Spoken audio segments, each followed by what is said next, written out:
All right, call the meeting to order. Stand for the pledge, please. It's for tonight. I pledge allegiance to the flag of the United States of America and to the republic for which it stands, one nation, under God, indivisible, with liberty and justice for all.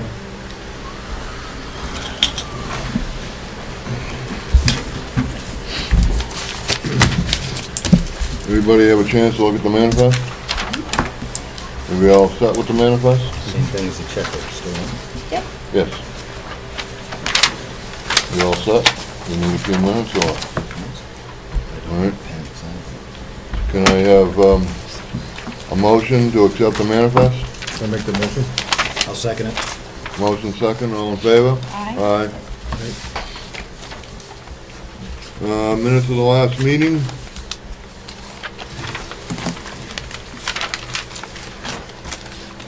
Bonnie?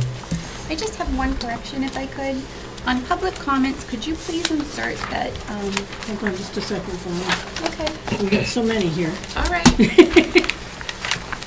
On the 417, On the 417, on the public comments, which would be Page 4. 3? No, wait a minute, all the way to the end. page 6. Yes, please. Go on page 6. In there, could you, Mrs. Chick's comment about the contract not being offered to her is not in there. Could you please include that in the file for our records? Can you dictate it to me, please? I don't remember the comment. Actually, I believe that comment was made during the first public The comment. first public comment? So that would be page 3.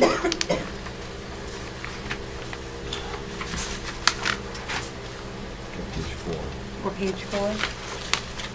Page 3 in public comment. Page 4. Page 4. Yeah, I don't have a comment by Ms. Chick anyway, so.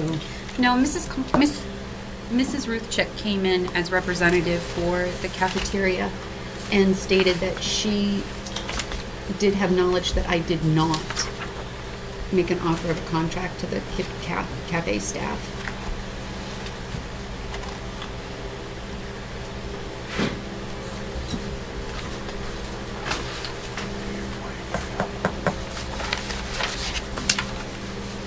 I thank you very much.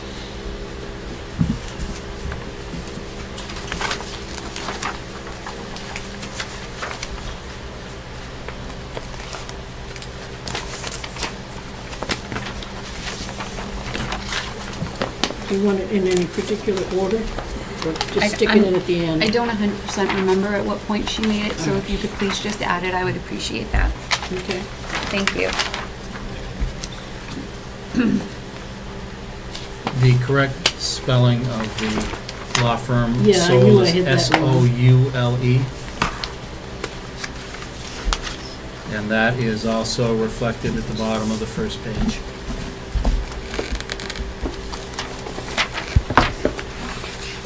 And did I have his name spelled correctly? Yes. Okay. Yes.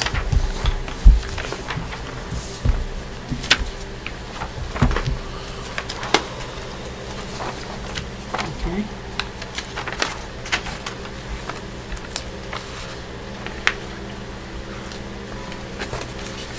Anybody else?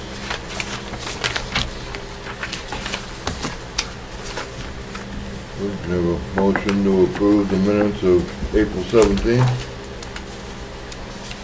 I'll make a motion to approve the minutes of April 17th as amended. I second that. Motion second, all in favor? Aye.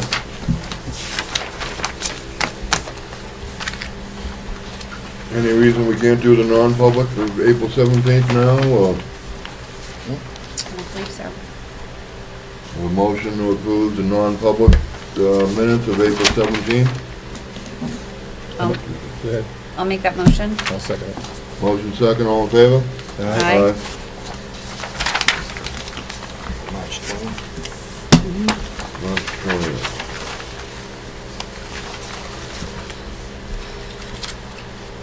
I believe that we were waiting for the time for in and out of non-public session, and those have been edited and added. So I would like to make a motion to accept the March 20th, 2013 minutes. These are the public minutes? Yes, ma'am. Yes. I'll second the motion. Motion second, all in favor? Aye. Now, is that As approved as amended? It's amended, I'm Yes. sorry. Oh, well, we made that motion. All right, new business committee assignments.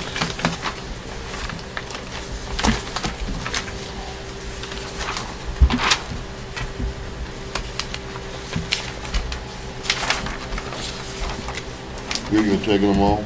Well, Bob, Oh, sure. Bob. No, I think we have at least 2 members on it. You would probably like to go to that Of each meeting committee. too. That's At just least like 2 the members last of the name board was. on each committee. No. But you get to vote on Um, everything. Wellness and professional is only one. You know, during the day? Saturday. There's only one, that's only one. At all. Yeah, 1 time a year. Yeah. So you're off, you're stepping up to these? Yeah, keep Steve Martin. Well, actually, There you go. I would be willing to do, the wellness committee, and if you need a delegate to go to the New Hampshire School Board Association, I would love it if someone else would go with me and we could both go that day. I could do that, what do you think? Yeah.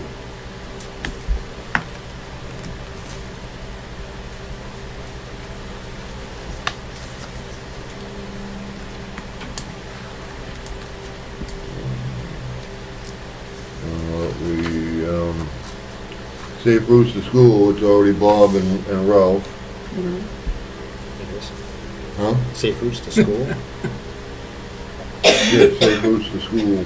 You volunteered last week, You Oh, good. 2 weeks ago? Perfect. Was that you? Must have been. It must be in the minutes.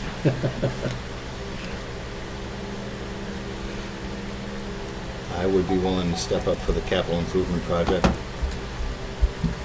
and professional development if needed. All right. Steve, are you gonna be available Friday for the policy committee? Thought that was tomorrow. That's right, tomorrow. 10 o'clock? Yep.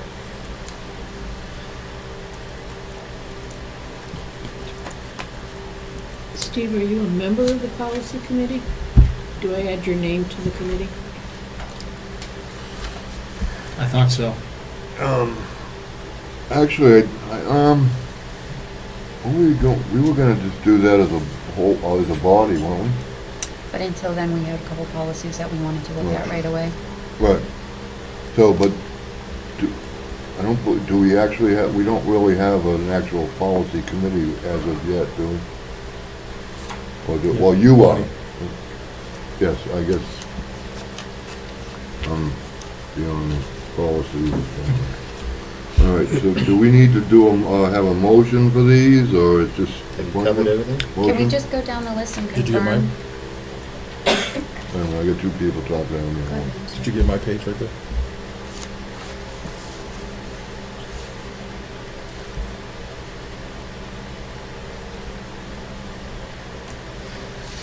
I just, once we're all on the same page, you want to read it off for the public? Can do that. The negotiations committee, I don't recall that we did that, because we don't have any negotiations coming up. Negotiations and policy, we're gonna be together, because if, I guess the one negotiation that we might have is if the insurance Obamacare goes through, then we do have the stipulation in both contracts that we can reopen negotiations to make sure we're following the federal guidelines. It's actually only in the paraprofessional contract. Okay.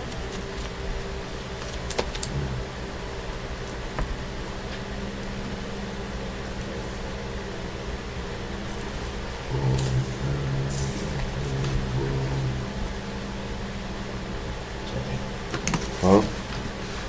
I don't know how accurate that is compared to yours. Yeah, well, I wouldn't say it was accurate. It's,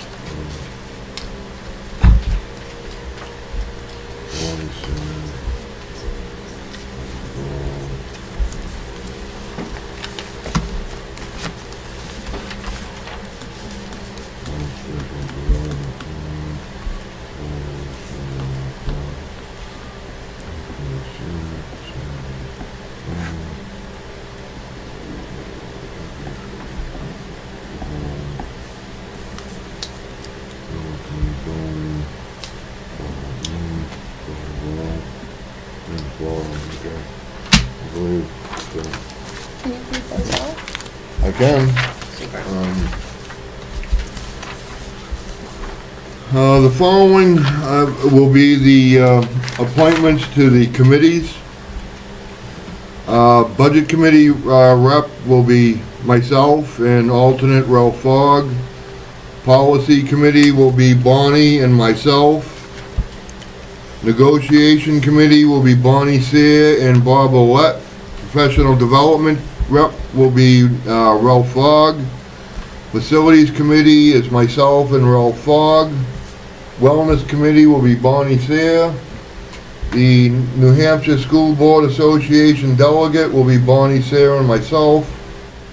Cafe Services rep will be Bonnie Cyre and Bob Ouellette. Technology Committee, Bonnie Cyre. Transportation Committee, Bob Ouellette and myself. Safe Routes to School representative, Bob and Ralph. And Capital Improvement Project rep, Ralph Fogg. And can I have a motion to...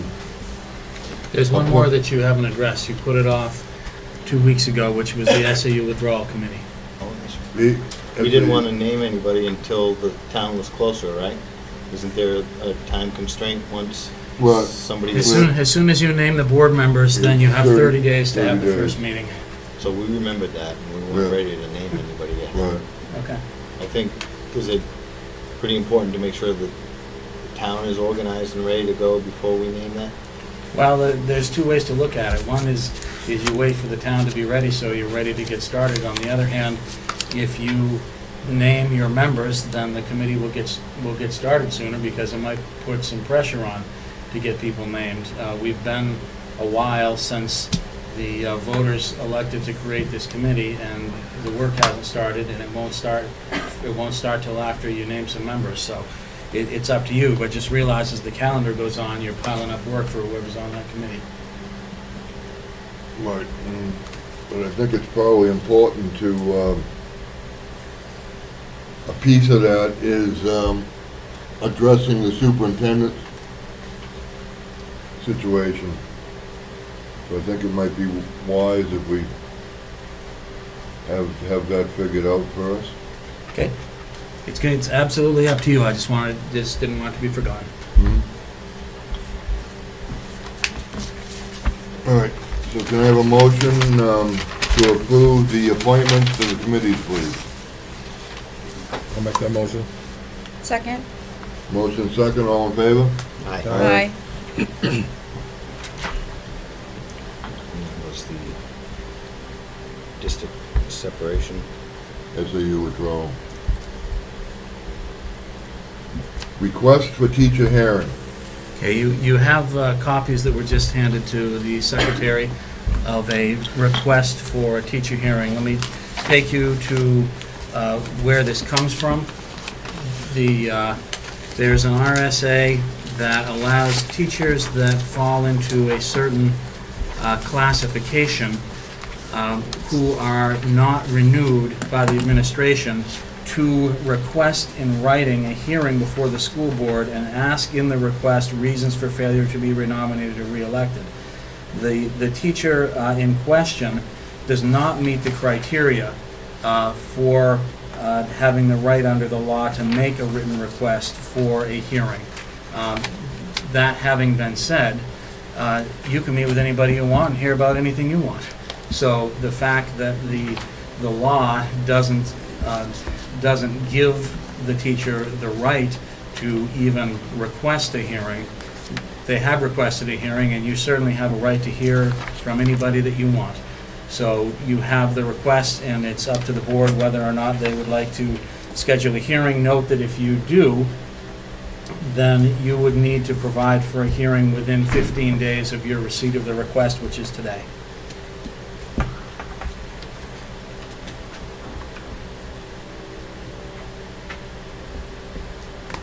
I'll make a motion to grant a hearing for non-public at our next regularly scheduled school board meeting.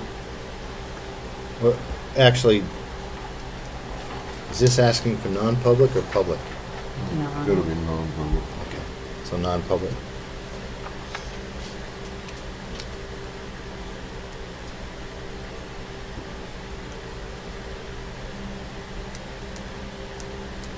guess gonna die for lack of a second.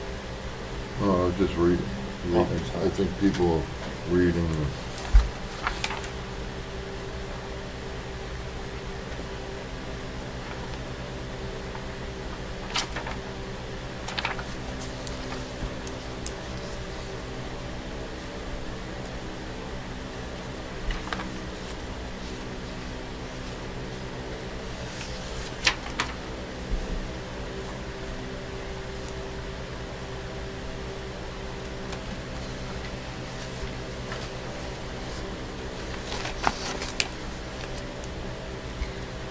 A hearing is just a hearing?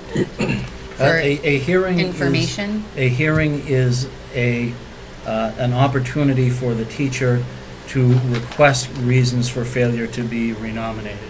It's a request for further information from the teacher. When you're in the hearing, what information you choose to provide is up to you after getting input from the administration. You'll need to know what the reasons are, and of course you don't. You don't know the reasons why someone is not on the renomination list. So it's an opportunity for you to hear reasons from the administration and for you to decide whether or not you'd like to give that information to the teacher in question.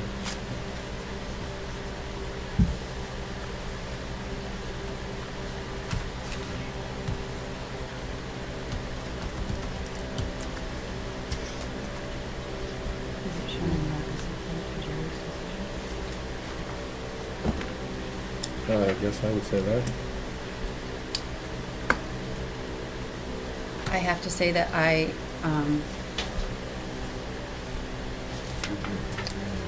trust our building principal and their administration, and I don't necessarily want to go against his decision-making process. And I believe that he makes decisions that we need to support.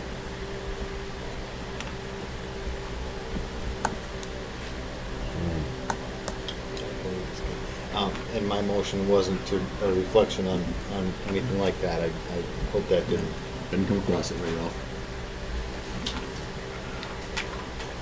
So at this point, I guess I'm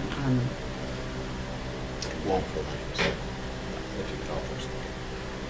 I do not want to go against the decisions of Mr. Gregoire. I believe he makes good, educated decisions.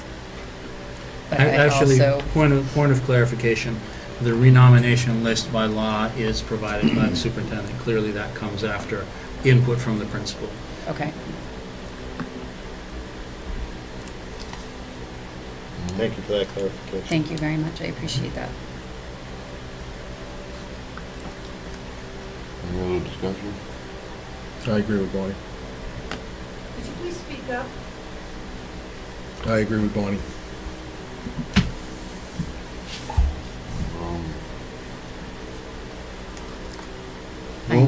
I'm going to make a motion to not grant the hearing. Well, we already have. You have a motion on the Oh, table. sorry, I thought he just But took I it think back. it's going to die for that. So. Well, then, well, that's why I was asking for any more discussion. So if there is no more discussion, then the motion will fail for a second. Lack of a second.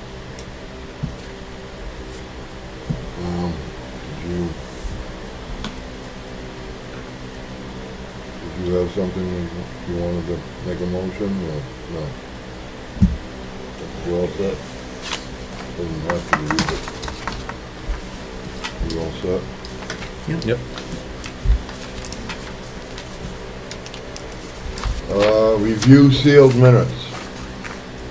So do you not have to make a motion? That's right. Okay. Mine died for lack of a second. Okay. You can, No? but you don't have to. Still on the agenda, Steve? We're on review sealed minutes. Okay.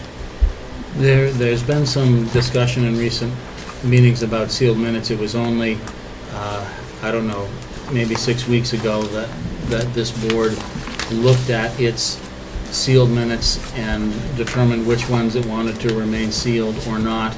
I'm not clear because I wasn't involved in what I'm guessing are the sealed minutes in question. I'm not clear whether we're talking about a joint board sealed minutes or Wakefield sealed minutes that there's a question about.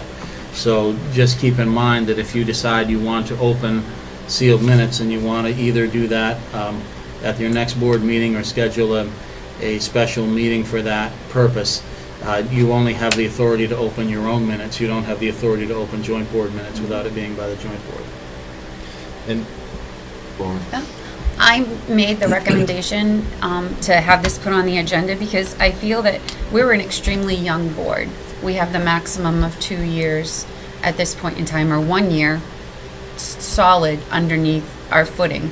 I'm concerned that we have one board member that knows primarily the issues, but if they're sealed minutes, we can't ask her to break her oath and explain that to us. And I would not want anyone on this board to make a decision wrong because there's information that we don't know.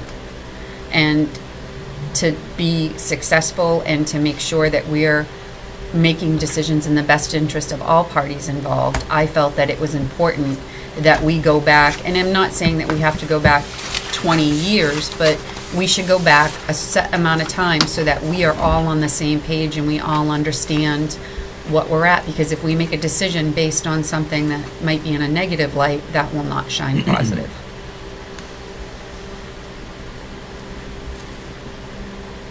the topic on the agenda is to discuss the procedure on how to review the sealed minutes? I wanted to make a motion to set up a special meeting for the board members to sit with review of superintendent or whatever the process was for us to review sealed minutes and then reseal them.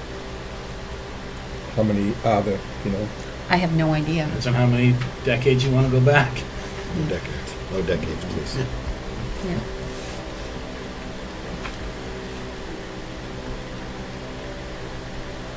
So I think the motion would simply be to schedule a special meeting to review sealed meetings. The way the process works is you do it in non-public session, you read the minutes, you discuss the standard is you need to decide whether or not the reason why they were sealed in the first place still applies. And there are some provisions in the law that identify the reason why minutes can be sealed. So what you would do is I would put in front of you a list of the reasons why something can be sealed. We would open them, we would read them, and then we would ask the question, do any of these reasons still apply? If they don't, then you need to unseal them and make them available to the public. If they do apply, then you would reseal them. That's the process. So do you want to make a motion, Bonnie? Does anybody have an idea about a date and time? And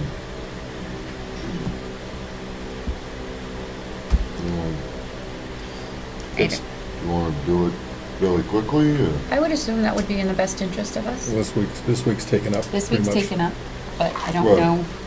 There's a calendar there. Could it be done at our next, on the 15th, non-public meeting? I mean, would that be what you would call a non-public meeting for?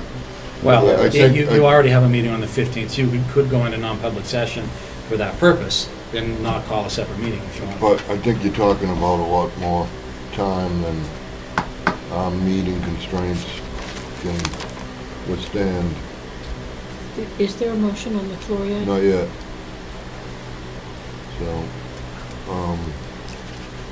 I would suggest it would be best for another time outside of our regular meeting. And next week we have Tuesday and Thursday. Tuesday and Thursday are booked already.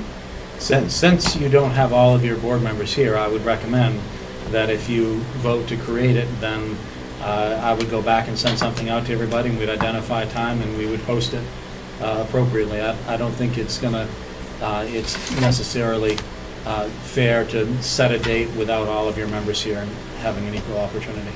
Well, no, but with all due respect, she is the one board member that's read them all. True, If you want to get everybody on the same page, it would be ideal to have everybody present. But you can do whatever you want. Well, I guess I will make a motion to You wanna ask Jay to send out set up a meeting. and take care of that? Yep. Do we have to make a motion for that? I don't believe so. I don't think we need a motion for that. Yeah, Just we we're don't. asking you to set up Okay. a, I'll set it up, it'll be Perfect. posted, and we'll go from there. Thank you. Yep. all right. Public comment.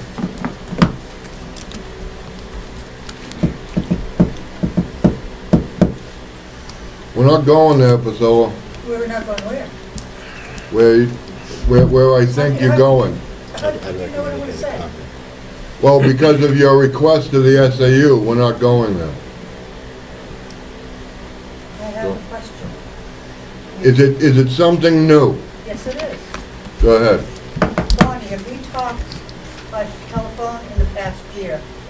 You and I? Yes. No. Okay. Thank you.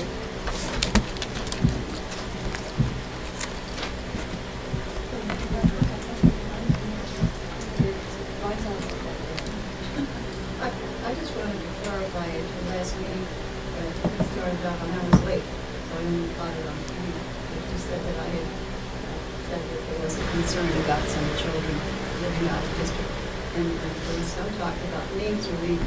I never named any names because I don't know the names. I don't know the names to this date. Well, with all due respect, Mrs. Olympio, I was sitting there, and there a name was in fact mentioned. Mentioned by one of the other members of the board, but I honestly do not know the names. Let me chime in, because I was a part of that, and I asked a follow-up question that led to the name. And my recollection, we can go back and look at it, but I'm pretty confident, was that you had said you had heard that there may be some students. I said I would need more information in order to be able to follow up. And you said that you believed it was a home that was owned by, and then gave the name of the homeowner. That's my recollection. That was the name. It wasn't the name of any children. It was the name Right. of a homeowner that was given. That's pretty clear recollection.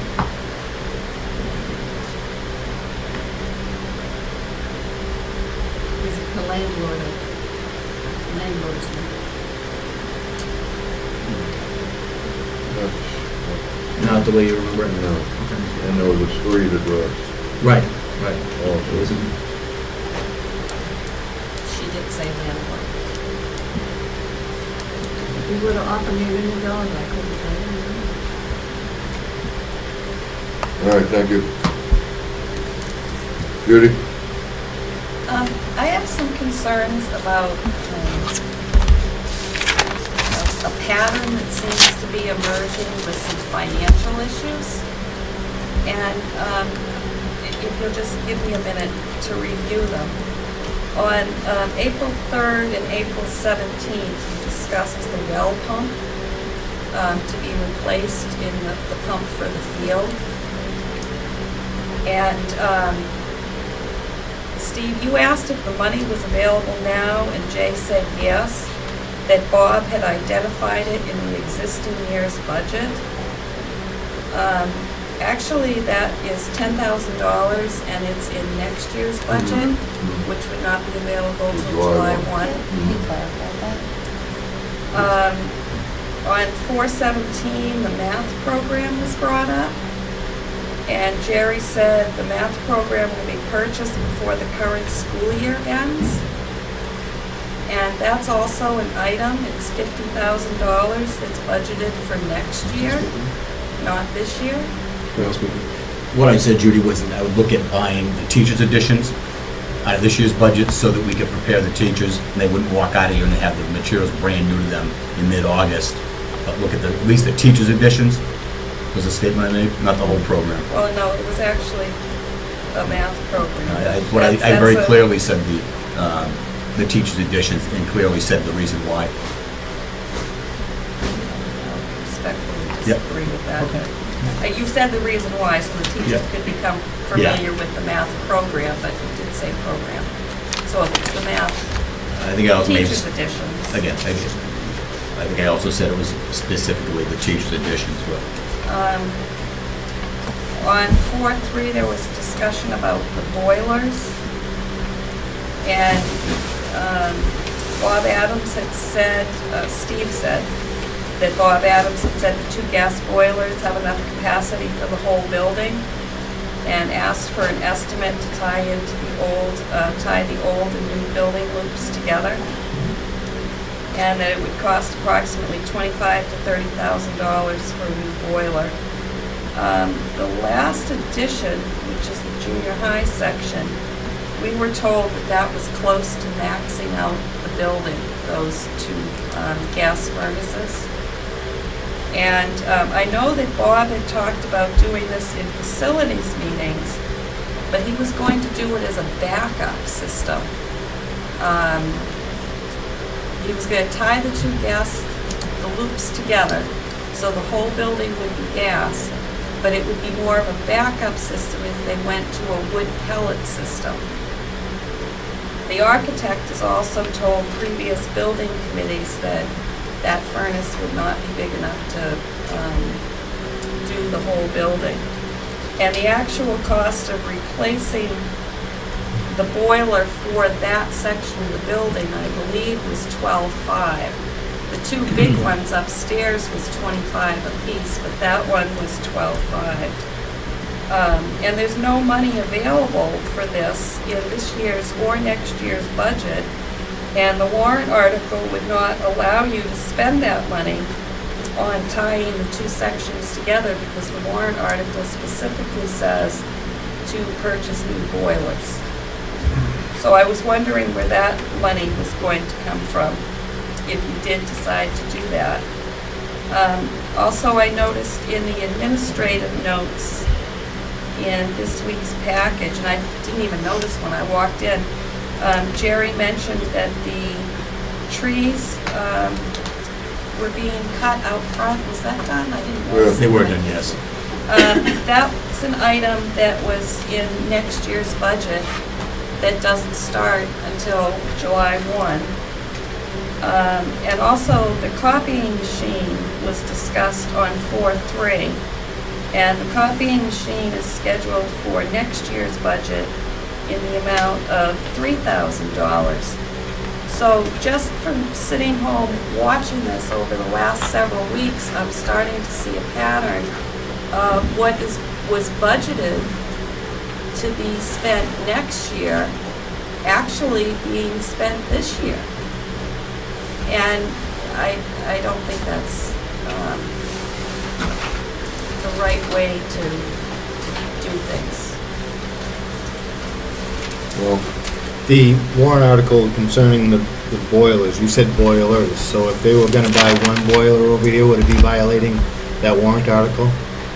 If they were gonna replace 1 boiler, would that violate the warrant article?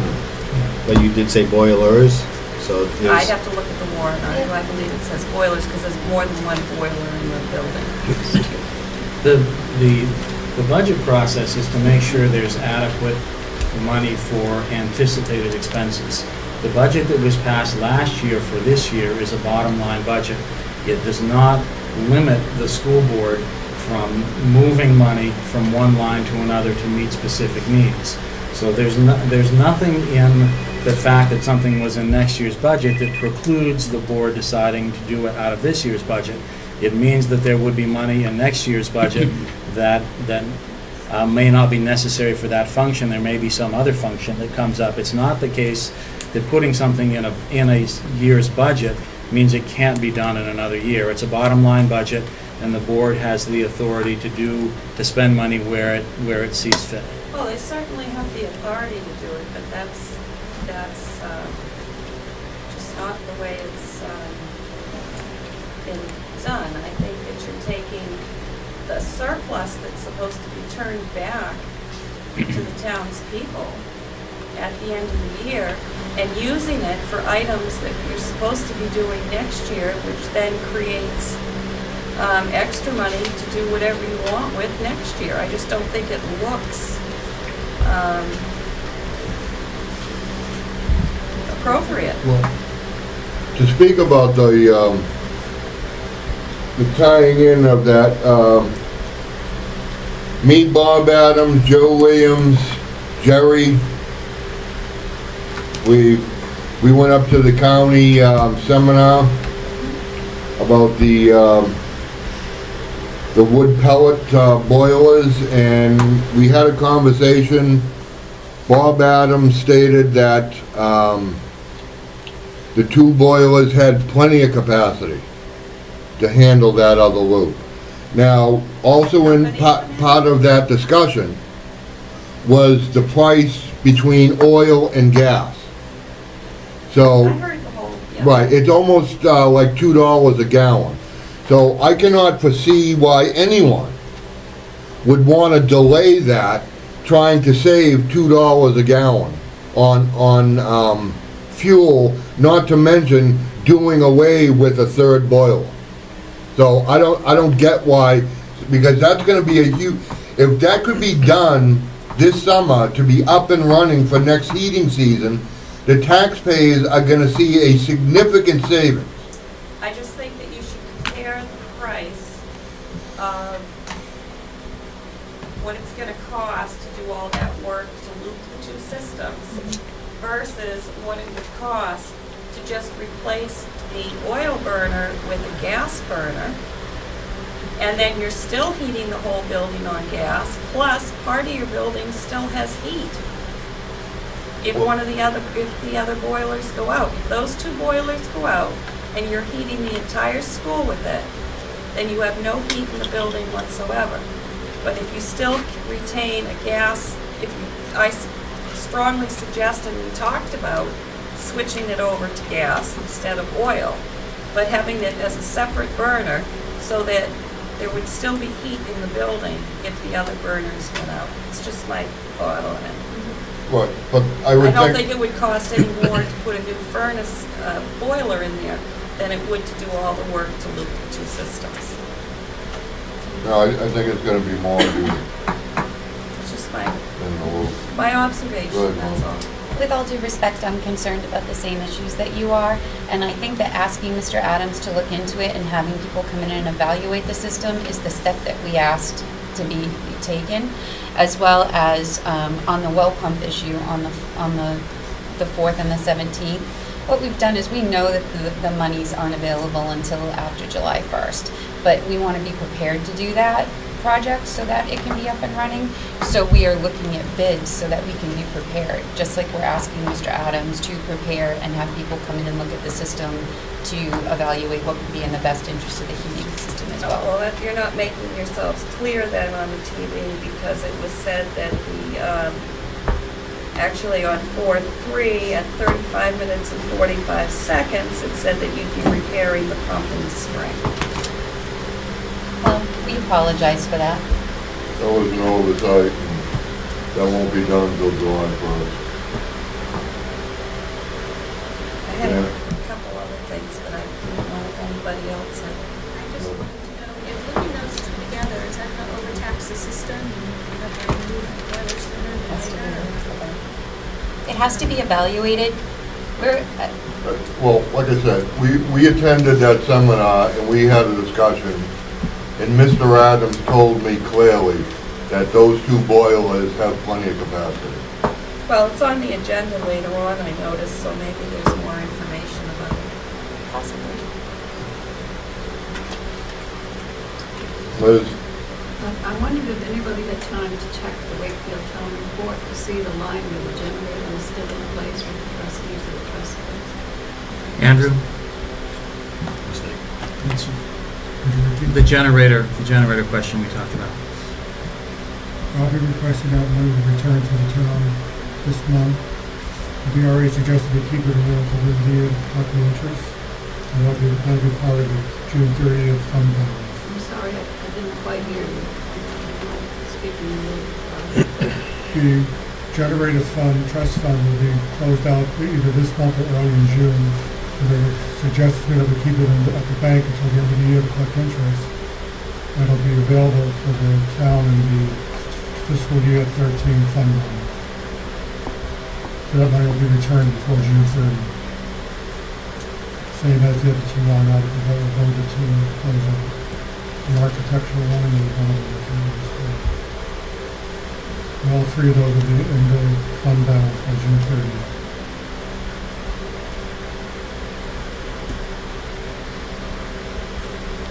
Judy? Has the computer training been scheduled, the 2-day training? It's in process right now, Judy. We're looking for some clarification on the contract. You know, the contract says 2 days of training. Consecutive days, correct. And so, and their classes limit people to 25 people per session. So now my question is that 2 days of training for all of my staff, or 2 days of training for only 25 staff in each session? And so that we're at a bit of a crossroads right now, trying to hammer this out with Apple.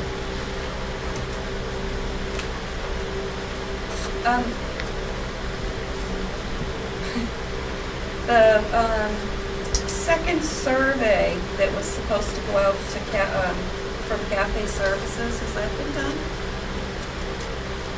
I don't think so. We're going to have a meeting with the cafe services people next week.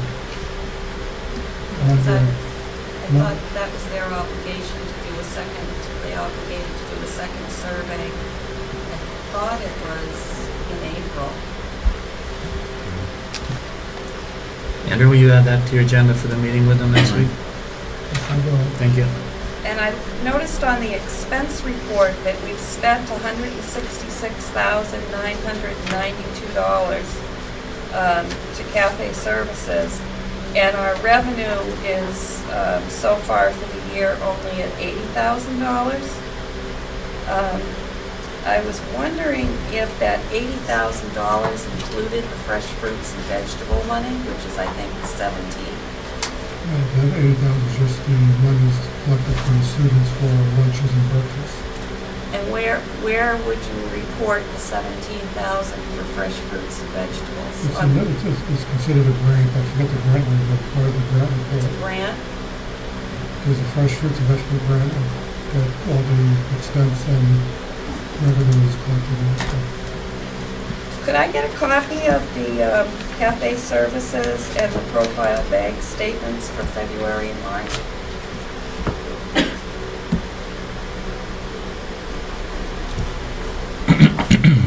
What are those two again, please? The Cafe Services February and March financial statement and the profile bag statement for Cafe Services funds that they deposit. And I was just wondering, is anyone concerned? I haven't heard any talk about Cafe Services, about renewing the contract with them, not renewing the contract with them. Is anyone concerned that maybe they may not want to renew with us, and they could give us a 60-day notice that they're not coming back? We are concerned with that, and Andrew, I spoke with Andrew, and we are setting up a meeting. Once again, we really don't have a lot of information. It's almost like we need a meeting when board goes out and board comes in, so that we know everything that we're supposed to be taking care of. I've asked Andrew, Jerry, and myself are meeting with Cafe Services, as we know the deadline is coming near, and we knew that there was a survey that had to go out, and we want to verify and clarify the funds, the revenue, the output, as well as if they're going to give us a 60-day notice or if we're going to give them a 60-day notice. And we plan on meeting early next week to discuss that. And the last question, I think it's the last question I have, was, has the board had a chance to discuss the security plan, the $100,000 warrant article? Have you had a chance to discuss the plan? It should be in some of the non-public minutes that we hope to unseal. Well, I'm not asking, I I'm not asking you for what the plan is, I'm just asking you if you had a chance to discuss Not it. until we unseal the minutes.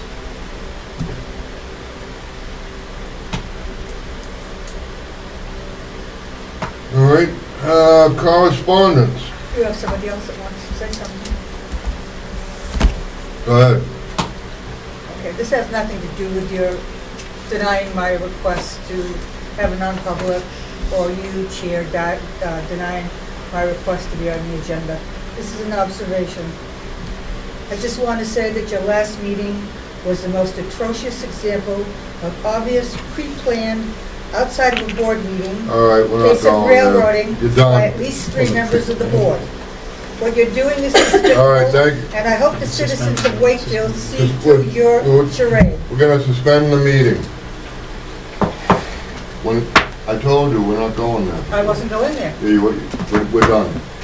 Correspondence, new Can I teacher ask- contract. Can I ask just There's one- more public comment here. can I ask just one question? Go ahead, Liz. I was wondering if all of the board members have a copy of the cafe services contract and if you're familiar with all terms. I received mine. I don't know. I actually don't have one. Ralph was showing you. No, I don't either. But I think Bonnie has, and do you? Yeah. So 2 of us don't, 2 of us do. At the last meeting, or the meeting before, I think it was determined that Bonnie was going to be on the committee. So if everybody wants a copy of them, we'll certainly get them to you. I'll take a copy of that. Okay. There are serious issues that would eventually be discussed by the full board, so the full board should be familiar with some of those. I agree with you. Good? Can I just have a clarification of how the hiring and firing goes there? Or, sorry, not firing, but not renewing contracts? I guess I was just under the assumption that somehow the school board was involved in that. Is that not how it's been? I mean, it's always sort of just... I don't know how it's been, but I don't think that's been the practice.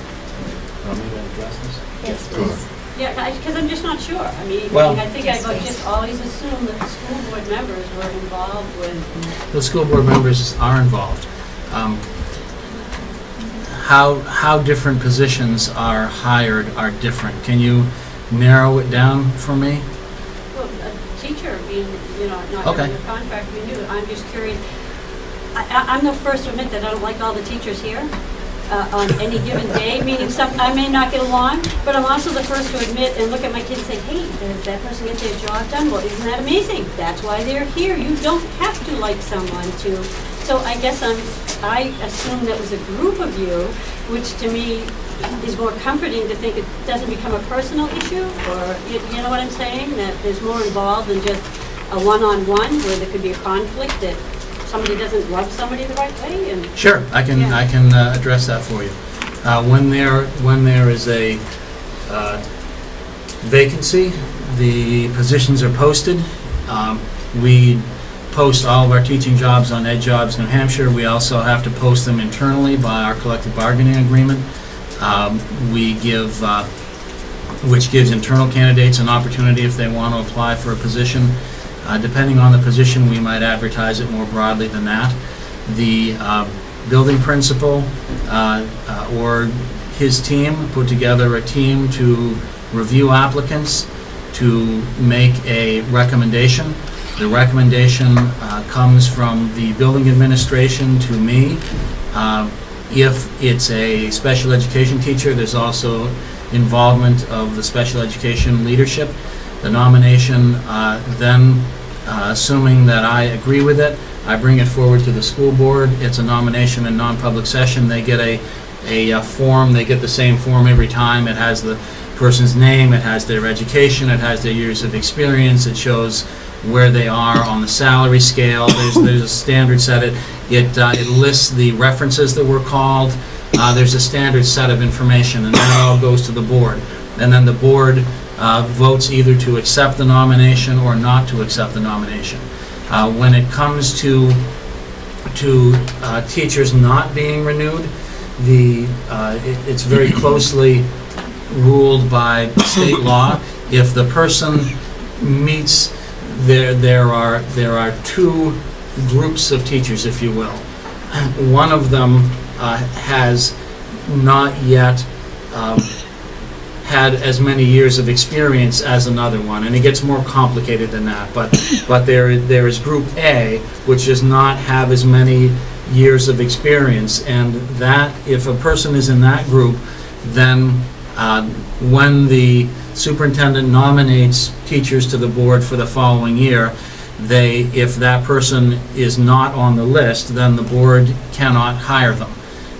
The person has to be nominated by the superintendent. Clearly, the superintendent gets input from the building principal directly and has an opportunity to be around the school, and certainly the principal gets lots of formal and informal observations and input. So if a person is not nominated and they fall in that category, then the board cannot hire them. If the person falls into the other category, in which they have been teaching more than 5 years in that school, there are some other criteria, then if they are non-renominated using that process, then under law they have a right to request a hearing with the board. If they're in the first category, there doesn't have to be any reason given. The rationale for that is to balance the needs of the teacher with the needs of students in the school. There are states in which there are fewer years. Some states, after only 2 years, then the person has more recourse if they are non-renewed. New Hampshire has 5 years, which can be looked at from either perspective. It's advantageous for a teacher because if they are not as successful as one would like, they have a full 5 years to have an opportunity to prove themselves. My standard that I give to the principals is that if a person is in that first group and simply can be non-renominated, and this is the advice that I've had as I've learned my job, is that you really need to make sure that you want to keep an individual. You can picture them being there for 20 years, and there is no reason, there is not a single concern or problem. You can project that person to be there for 20 more years, and you're going to probably be long gone, and you're going to feel great about the situation that you left behind with that individual. So it's a very high standard. There are situations in which the advice is different. Some say that if they are making progress, if there's evidence that they're doing some things well, and you think there's good prospects for the future, that you would continue to renominate. In this economy, there are a lot of people that are looking for positions, and so I set a very high standard and say that we give a person an opportunity to start afresh someplace else. If it's the opinion of the administration that we don't see necessarily 100% clear sailing ahead, and that's the standard that I give to the principals and ask them to use that when they bring their recommendations to me for nominations. I think I don't know if I finished the description of the second group. The second group, again, has the recourse of coming to the board and asking the board for the reasons.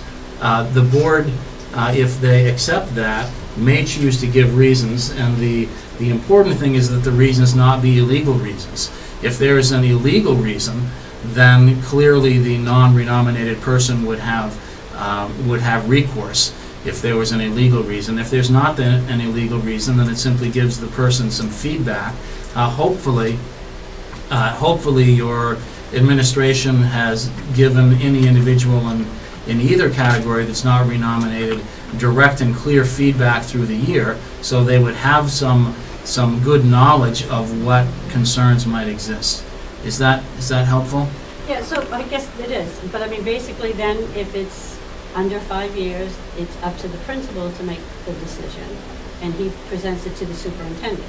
Well, I think it would be overreaching to say the principal makes the decision. The principal makes the recommendation to the superintendent. The superintendent owns the responsibility for that decision by law. So, but I mean, it just ends up being the two of you who make a decision on a teacher versus, I guess I was confused of how much involvement a board has. The board can certainly, when, Just meaning as a parent, I like to think that there's more than one or two opinion involved. And yes, you take opinions of others, but I think this job is like any other job where you have this many people involved, and it can also turn into, who likes who gets along best with who. absolutely. Yeah. And that's, is the job getting done or isn't the job getting done? And that should be reflecting, I feel, on our state testing. Have we improved? Have we not improved? Have the kids doing better? Are they not doing better?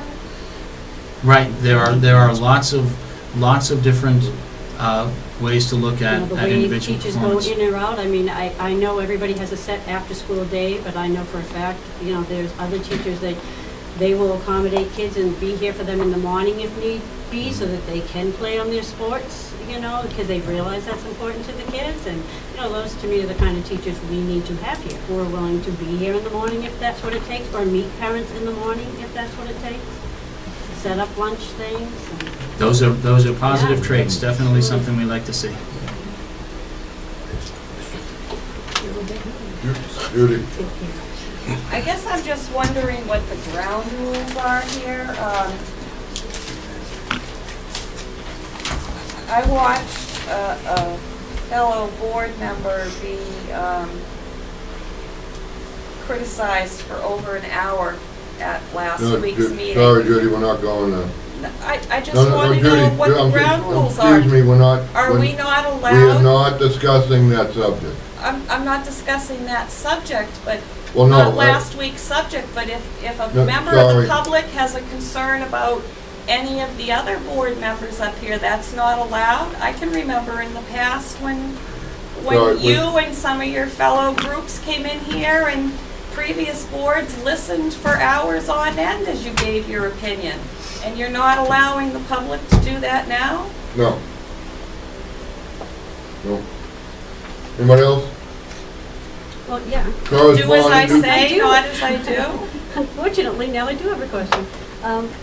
I'm not on it. I'm just staying on that fence. I'm sorry, but no one knows all the facts, okay? You're only seeing one or hearing one side of it. You're not hearing all the facts that the rest of us have heard. So, once again, to sit out there and say, press your judgment on something that you don't have all the facts to. Well, no, and unfortunately, we can't share all the facts with the public. I guess so. We can't really, and we're not going to go there. I mean, we've been threatened with we can't discuss it because this very well could land up in court. So we cannot discuss it. I'm sorry, we cannot. We've been threatened with lawyers enough. We cannot discuss it. What about other board members talking out of non-public session? That is non-public, not board business, I'm sorry. Well, I requested a non-public hearing with the board as well, and I was denied. It's not board business. Well, it is board business. I would refer you. Another board member of the same thing, but you're doing the same thing that you're accusing her of, and you spent an hour. I will refer you to policy BEDH. Correspondence, new teacher contract. There was a request to include the new teacher contract and the new paraprofessional contract so everybody would have them. So those are included in your packets. Any questions? These are all negotiated with the former board, right? Yep. Yes. Right. Yep.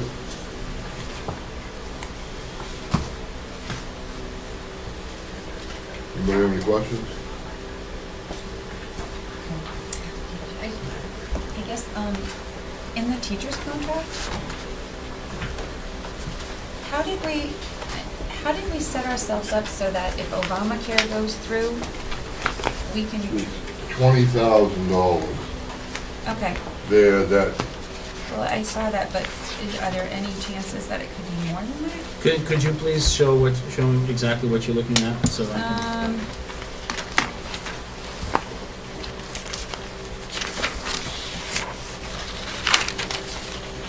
Andrew, do you know where she's referring to in the contract? It's under the insurance.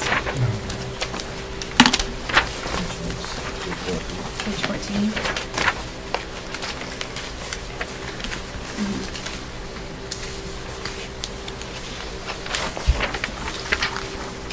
I guess,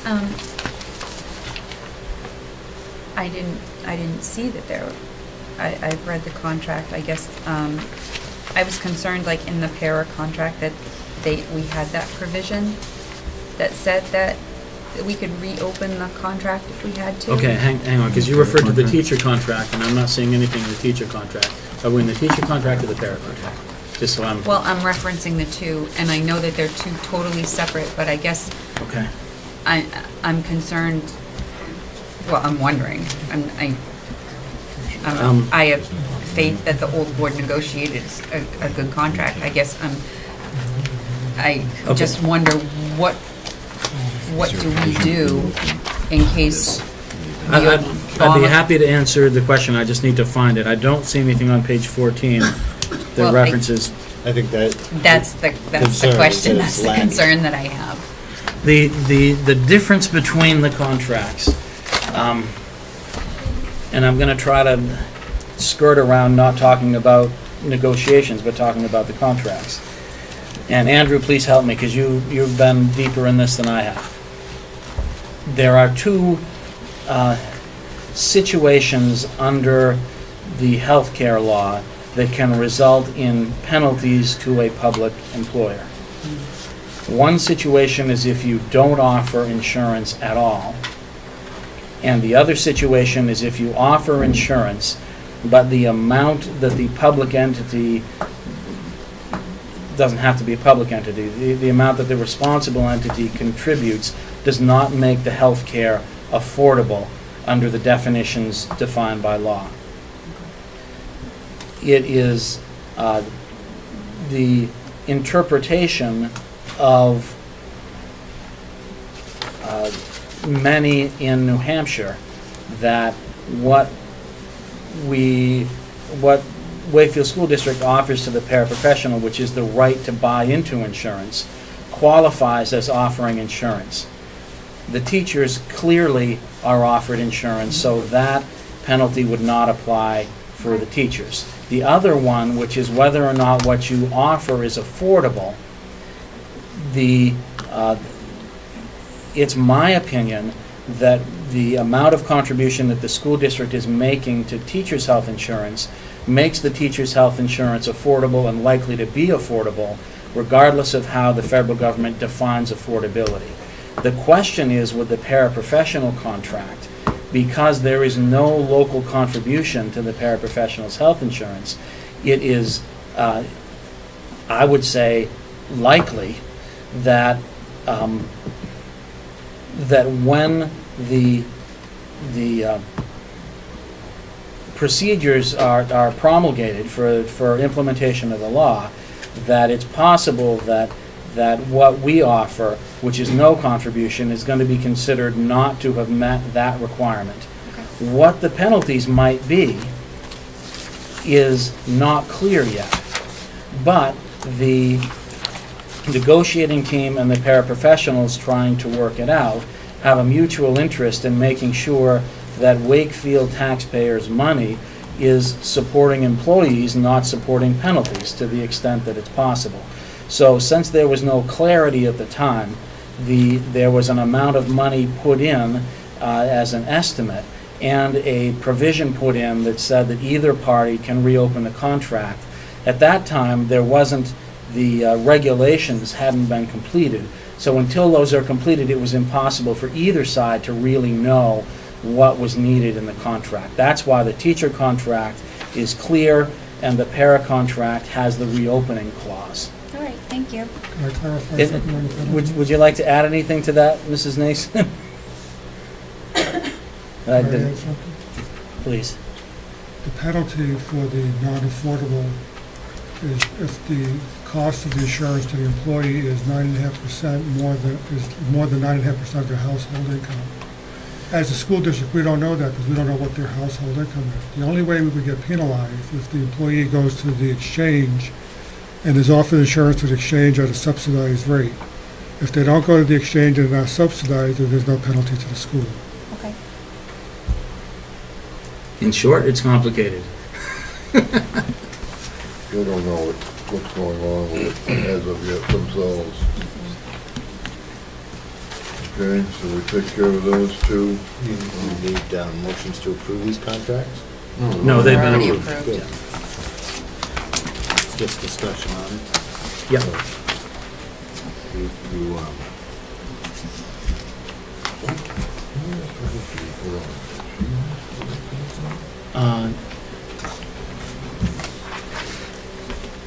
No, it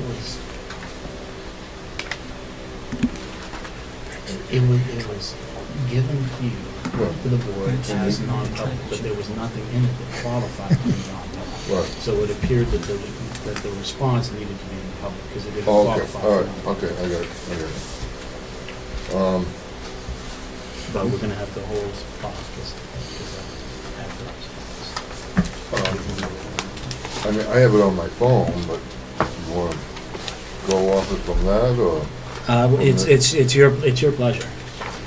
It's your Well, pleasure, do you wanna whatever put- you want to do. Do you want to put this off till the next meeting? My inclination would be, since the board received a letter from board member Mecedo asking for responses to certain questions, I think it would be the most respectful way to respond would be to respond when she is present, rather than to have it be over the television. So I would recommend that we So why don't we table this. We'll table this till the next meeting. All right. Administration, financial reports. Andrew? You have the expense report through April 25th. Any questions on that?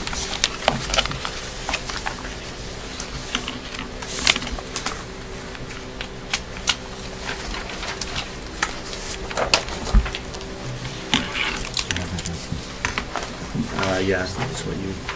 Just in case I had two here, so I'm not sure if I took notes on this thing. I'll get you for that.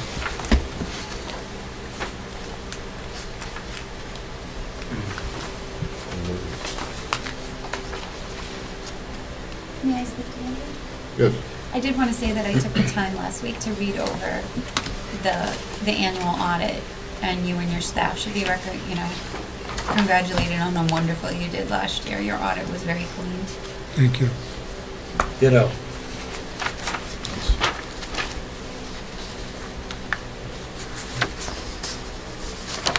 Do you have any questions?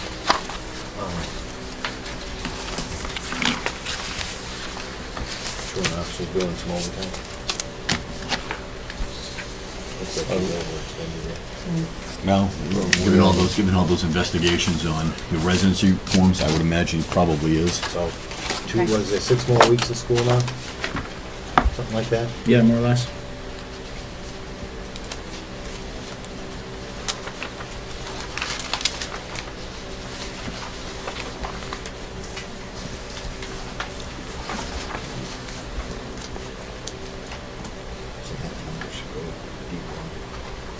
We can help more.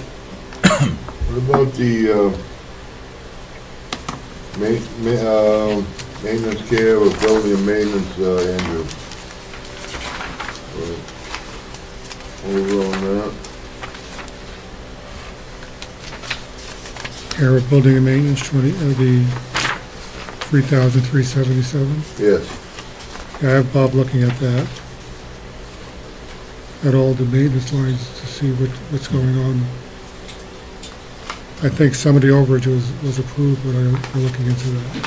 Yeah, I recall we had, when we had substitute staff in the building for a period of time, there were some projects that our regular staff person was going to take on, and the board discussed bringing somebody in from the outside to complete that work. So that's what pops to mind for there. Yeah. And if you look at the bottom line for maintenance, they're still under budget, so.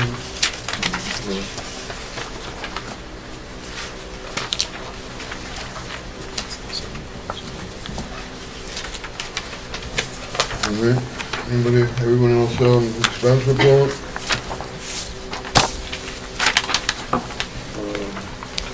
Revenue report? Which one, Andrew? The revenue report, any questions on that?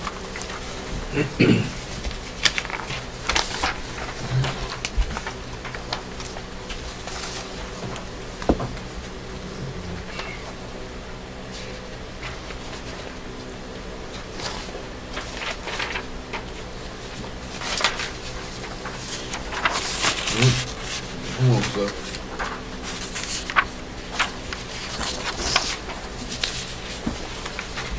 Grant report?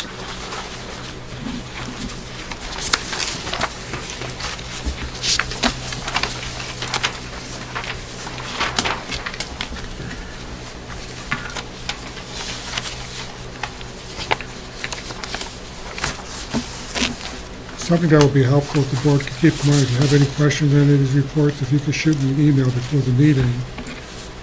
I hate to sit here and tell you I don't know and have to get back to you. If I know ahead of time, I could investigate it. You know, it strikes me based on a comment that Bonnie made earlier, that it might make sense, Andrew, to actually schedule, half an hour for a board meeting to go over these. What's different between the grant money? How is it handled differently? How is it accounted differently? How does it show up in the budget differently? So that everybody's on the same page. That might be We something could do that to- at one of our work sessions. Are we still having those work sessions? I had hoped that we would have a work session so that we could all get on the same page.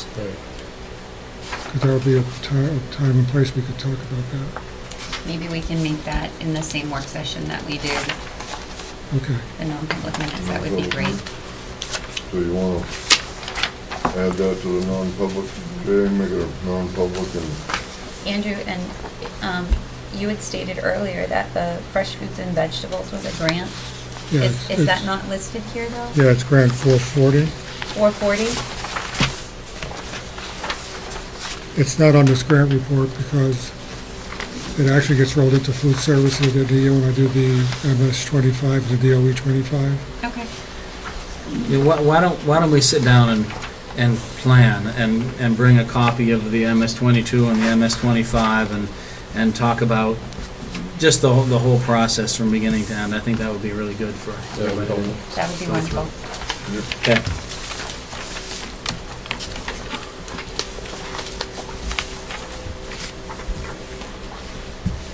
all right. Claims and investigations. Okay, it came to my attention at the last board meeting, particularly in sort of debriefing afterwards with Attorney Graham, that I think the administration has maybe erred, and we need to do some things differently to provide better support to the board. I think there have been times this year that we have allowed accusations and claims that were not in writing, that were not signed, that were anonymous, or that bubbled up in the community to get airtime. And we really need to, I think we can do a better job of supporting you and doing your job if, when there is something that needs to be investigated, we need to get it in writing so we know what it is we're looking at, we know who we can reach out to get more information. The exception to that, of course, would be students. If we have students or children that come forward with an allegation or a claim, we would not expect it to be in writing. But I think sometimes other things have been allowed to make it to the board level without having gone through the administration, having had proper documentation so we could investigate it ourselves and try to take care of some things before they reached you. So I just want to make the board aware that I accept responsibility for the fact that I have not been as tight on this as I need to be. And in the future, we're not going to be bringing claims and investigations to the board that haven't been properly documented and investigated through the administration. Clearly, individual board members, if they have concerns about one another or the process of the board, that's not necessarily anything that would go through the administration first. But if there are accusations against people, claims about what might have been done or not done, we had discussion earlier about Mrs. Chick coming in and saying whether something had or hadn't happened.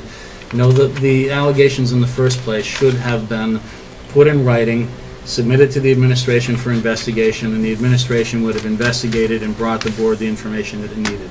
So just to give you warning that we're going to be tightening up on that and not allowing that to happen in the future. Thank you. Thank you very much.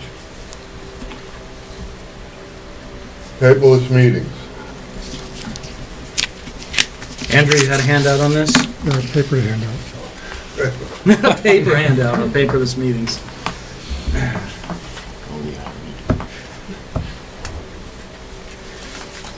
So I guess that means we're not there yet, huh? Not quite. Oh, we're down to one.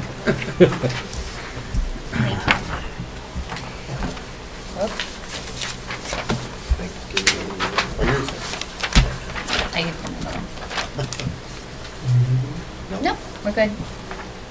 I got two. I'll take one. There you go, thank you. So there's not a lot that has changed from the last meeting. Andrew was not here at the last meeting to hear all of the discussion. We did talk about adding an additional unit so that the secretary, because the secretary needs to have all the information that everybody else has. So we added one more cost per unit.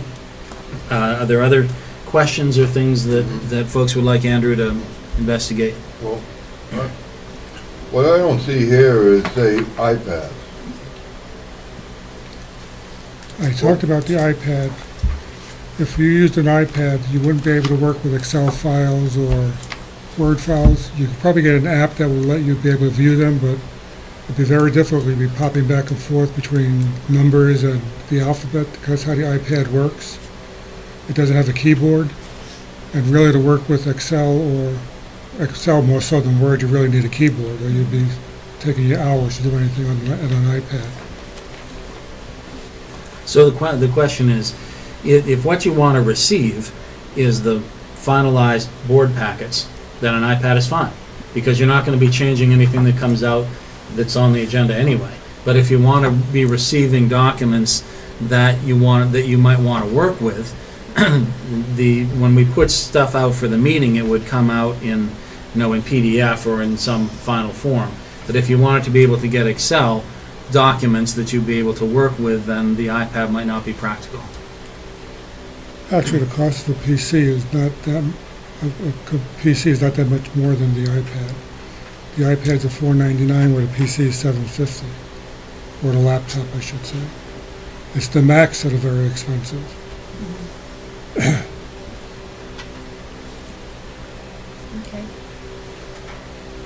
Think about it. Yeah, can you take some time to think about it? Discussion, what's that? I'm just doing a little pen scratching. All right, so we all set there then for now? Yep. All right, heating systems. Andrew? We haven't been able to get an answer yet from the contractor that came out and looked at the heating system, so I don't have any answers for that yet. For the tie-in? Yeah. We tried contacting him again today, and I guess with it being springtime, they're all out pretty straight out, so we haven't heard back from him. Could that also be done by a plumber? Gas fit. I could answer that. Bob Adams is looking into it. Because that's the majority of it is tying in the water pipes. I think we need to get an evaluation of the system. Maybe we need to contact the architect and find out what the load is, and if Mr. Adams doesn't have that information, then we should definitely get that. Mr. Adams stated that it wasn't fact sufficient, so you would have to give Mr. Adams the credit that acknowledges the facilities administrator or coordinator to have that information. Would you like me to ask Mr. Adams to attend the next meeting so that he can speak to his knowledge about the topic and also report back on what he's heard from the contractor? Not a bad idea. That would be wonderful. Well, but do we actually need him here? Can he, come up with a report or something for us, and would that be sufficient? With the right You want questions, but Yeah, I don't know what I might have for questions, so if he's here, you might Okay. be able to answer some. Yeah. Why are we just talking to one contractor? Mm-hmm. Is there, Right, we should have multiple. Right, I mean, you would think it's probably gonna be over $3,000 when we, He's basically trying to get an idea of what it's gonna cost. Of course, Right. if we decide to do it, we have to go out and put it out to bid. Yep. We don't wanna go through the expense of putting it out to bid now, because we're just trying to get an idea of what it's gonna cost. Mm-hmm. but, Is it but worth? from one person, right? I mean, is it wise to ask a couple of people to assess it and before it goes out to bid? I mean, or do we have to just take the one person's Well, no. idea? what they're trying to do is get a ballpark figure of how, a ballpark, and then, what Ralph is saying is his ballpark figure. well, I understand that, but, if it comes in, as a reasonable ballpark, then it would go out to bid. How do we know it's reasonable ballpark? Without a second. Without a second or a third opinion? Well, I mean, I think if, it would come in at 100,000, that wouldn't be reasonable.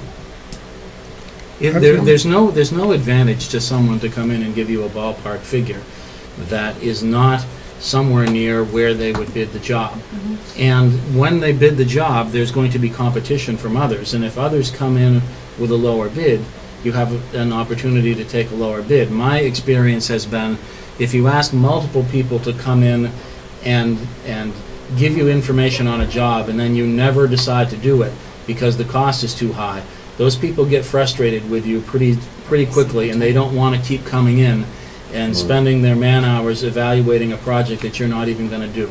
So my experience has been, if you can get somebody that's willing to come in and give you a ballpark, then you don't press that, and you use that as a ballpark and decide whether or not to bid. Because you always put in your bids that the board has the right to refuse any and all bids. So if they come in too high, you just don't do the job. All right, so we're gonna have Bob come in next meeting? No problem. What's his name now? Bob Adams. All right, generator. We kind of touched on that. Yeah. We're gonna turn back those funds at the end of the month? Yep. As in May or April? May, well, either May or June. It'll be in before the end of the fiscal year. It'll be in the fund balance. All right. School administration notes. Can we stop That's for a all second? right. I'm not on the agenda, but I did give you my principal's report. This is it, would you like to?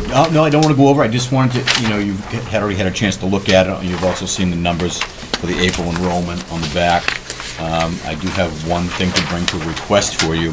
7th grade is requested to take a trip to the Boston Museum of Science on May 22nd. And so because it's out of state, I need your approval. And who's taking care of that, the cost? Are we taking, or they're doing it? No, I don't know how they, Mr. Saul?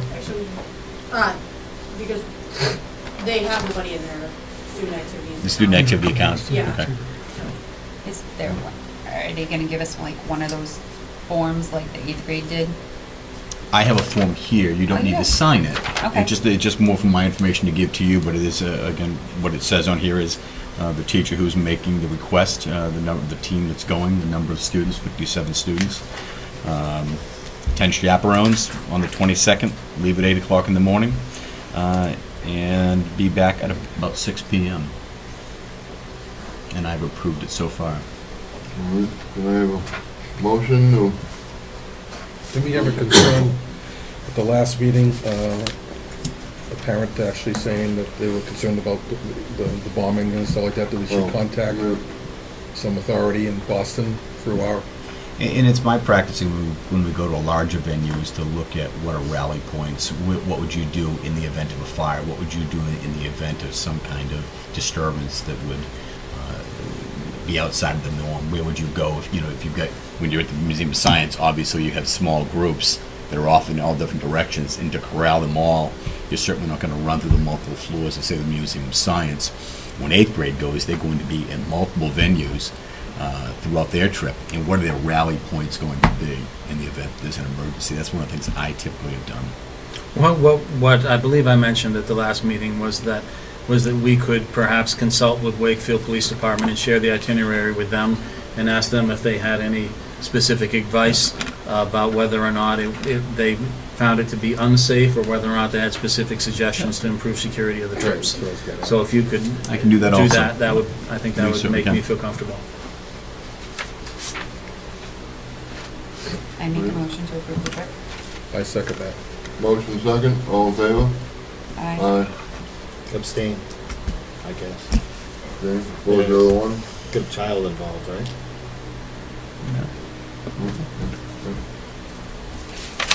And just to also kind of bring to your attention, behind this bookcase, you had approved, the previous board had approved iPad kiosks to replace the aging Macs that were over there for to be able to look up the books using the Alexandria system. So if you get a chance tonight, take a look. They're in metal, what they call rhino boxes that are chained down or cabled down so they won't walk away. And we can turn them on and off at night even though they're locked in. So take a look at those. And we had Career Day today. That was a new thing that happened today that didn't make this. We had a number of people from police, business owners, healthcare, and people from the State Department, the Passport Center, and many others who showed up today. So thank you to everybody who came and helped out. That's it. Thank you. Thank you. Jay? You have my notes from April. I also have a handout from today. We had an administrative team meeting today, and I'd like to share with you the agendas so you know what we're working on. I'll give you a minute if you have any questions, and then I have one more quick item to report. Any chance there's another one? Sure.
You had one more, you said? Yes. I learned on Tuesday that we had some damage to a vehicle at the town garage.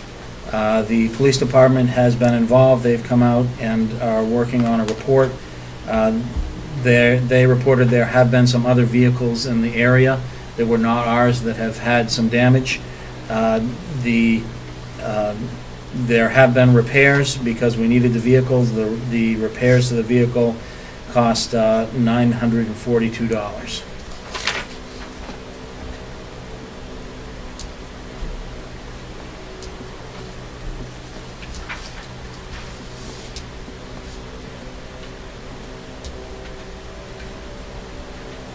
Do you know where we stand on that camera? Down there, Andrew? I delivered a camera over here some time ago to see if it would be useful and being able to be installed down there. I'll check with Tim. The town garage. I'll check with Tim. I remember him speaking about it, but I thought there was something that wouldn't work there for some reason. But Maybe we can have the company who does the cameras in the building here. You know, they might be able to handle it. Yeah. Something like that. We'll report back at the next meeting on camera availability. That's all I have. Thank you. Any questions? Old business.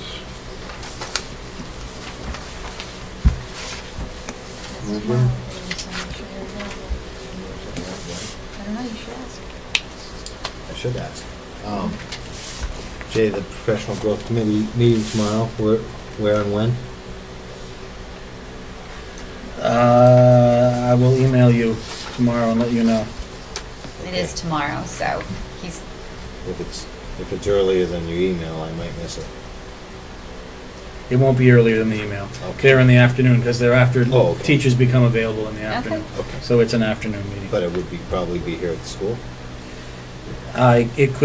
It's across the SAU, so it could be any of the schools.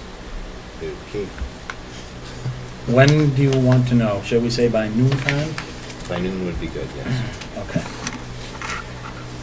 I'm at meetings till, I won't even be at the office until noon time. Can you touch base and make sure you get that information? Thank you very much. Thank you. Does Jerry have your email? I hope so. Maybe Maybe your phone number also. Oh, good. I think so. Thank you. We all set in old business? Well, residency form update, at the beginning of the week, in terms of our Spaulding, we had 41 students that we didn't have clarity on. That number is down to the low 30s. We have been able to get documentation from a number of students. We have identified one student who has moved, that actually Spaulding had a record that they'd moved, so their record was consistent with ours, and we have a record of one student that moved that is not consistent with their record, so we need to get that clarified and find whether or not Wakefield owes anything for that student.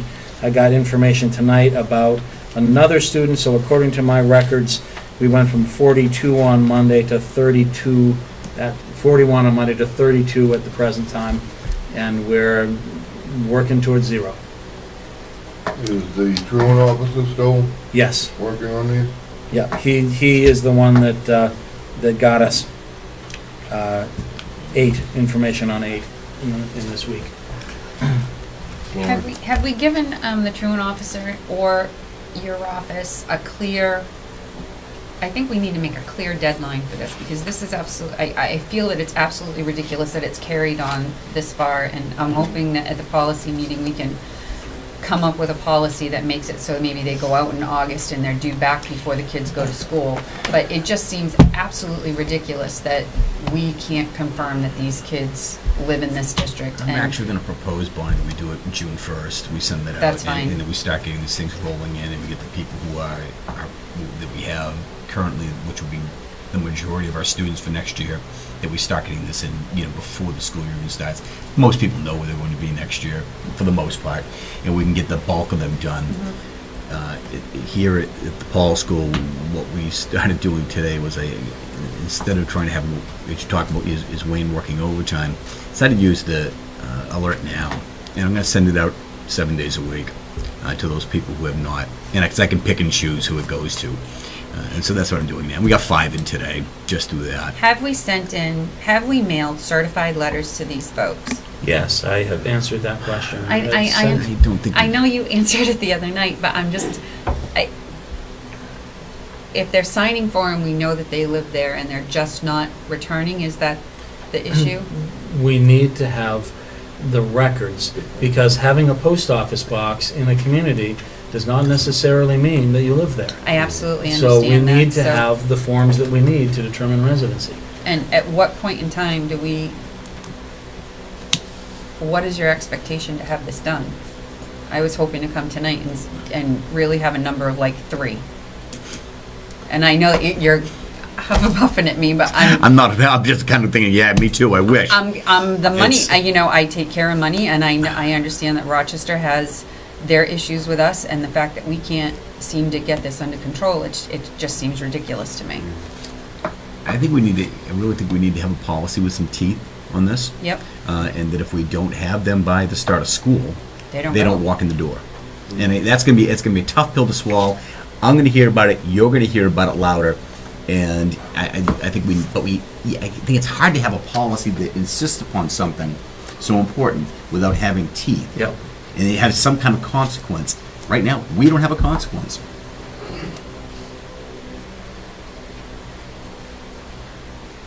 And And so that's going to be something I think we need to bring up, you know, at this next policy meeting and address this among a few others. So what do we do until then? I mean, we still keep beating down the doors, and you know, we could send out certified letters. I have not sent out certified letters to the students at the Paul School. Well, I don't know if I've ever seen, I know that 32 is the number for Spaulding. For Spaulding. What's the number About for 55. Paul? We got 5 in today, so I think So probably you're 55. down at 50? 55. That's For Wakefield? 10% of the population. That's 90 kids. We need policy. That's ridiculous. Truly ridiculous. Well, and it policy needs to may- go into the handbook. Once the policy is revised, it needs to go in the handbook that parents receive that, so there can't be any question about whether or not they've been informed of what the consequences will be. And then we need to hold to it. So are we responsible for all these children that go to the Rochester district, even if we can't find them? We're not responsible for anybody that we don't know is a resident of Wakefield. What's to do with April 1st? Is there- April 1st, I'm reaching here. June Was it- 16th is the cutoff for the payment for Rochester, is that correct? was it- I believe April 1st, whether the student leaves between April 1st and the end of the year, we still pay for them. Right. So if they are in Wakefield after April 1st, then we have to pay for the full year. If there's evidence that they left before April 1st, we don't have to make the fourth quarterly payment. But we don't have any evidence that these students live in Wakefield at all. But isn't it as of April 1st, however many are on the list, that's what we're obligated to Spauldingville? No, it works the other way. We have to pay for the full year for any that we know are there through April 1st. Has the third payment been made? Because they're saying that we owe quite a substantial amount of money. The third payment has been made on the students that we know. I believe the third payment is part of tonight's manifest. Okay, so they hadn't received the check yet? Probably not. Okay, because they were saying, I was adding these numbers up, and with these numbers adding up, it doesn't come to $500,000. Well, remember, there's Other There's- quarters. Well, there's that's what the I had asked, if perception- the quarter There's was the paid. perception of owing money, and the perception is in the eye of the beholder. Mhm. If there's the assumption that students for whom there are no records, if there's an assumption that they are all from Wakefield, then there may be an assumption that there's a different number than actually is the case. So that's why we're trying to verify it, to make sure that every student from Wakefield gets paid for Rochester, but that nobody who doesn't live in Wakefield gets their high school tuition paid for by Wakefield. We've had a number of investigations in the course of the year of students, and including the one that was discussed earlier, that we get information, we investigate it, we do the best we can. We were advised that the truant officer was willing and able to go out and help us with these. We have sent communications out. Rochester this spring sent communications out to students, and I believe they got one. They used that approach of sending an alert now, and they got one. So, you know, if people don't respond, it's hard for us to hold the taxpayers of Wakefield accountable, but we've got to pressure people that they need to respond, because it's not fair to Rochester to not pay them.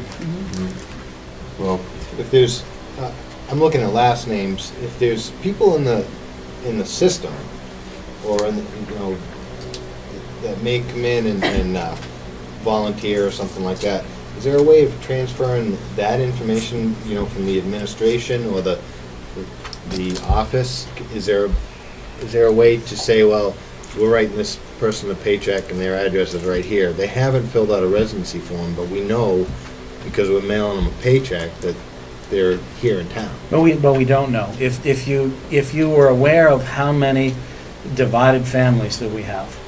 We have families that have parents that live in different towns. We have families that are split families. We do not make the assumption that because somebody lives in town that the child is in town. There are so many variables. I mean, today we found out there was some homelessness. Today we found out there was some kids who were in the custody of the state. And so we're finding we're resolving some of these. These aren't all. When I say that we resolved 5 today, doesn't mean we had 5 residency forms come in. We resolved 5 of them, and so there's so many different pieces of it. We need to keep pushing. We've made some progress in the last week, and we need to not let up to make sure that Rochester gets adequately compensated, and we've got to set a new expectation in this community to get this done in the fall, because Rochester is footing the bill for some students, and that's not fair.